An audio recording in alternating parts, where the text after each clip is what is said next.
Hello, welcome to Fashion Reel channel. If this is your first time here, kindly go ahead and subscribe and also turn on the notification button. It's totally free.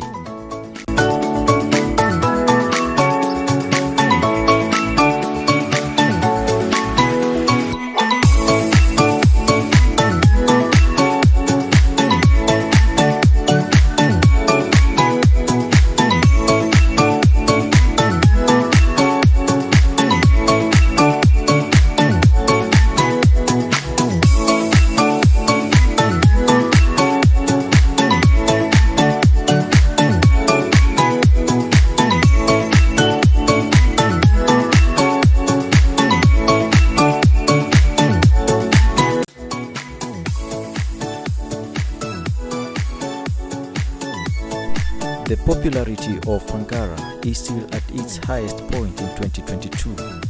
These vibrant and adaptable fashion items provide every woman the freedom to select the appropriate looks and showcase her attractiveness from all angles. We advise you to become familiar with the latest Ankara designs for women in 2022.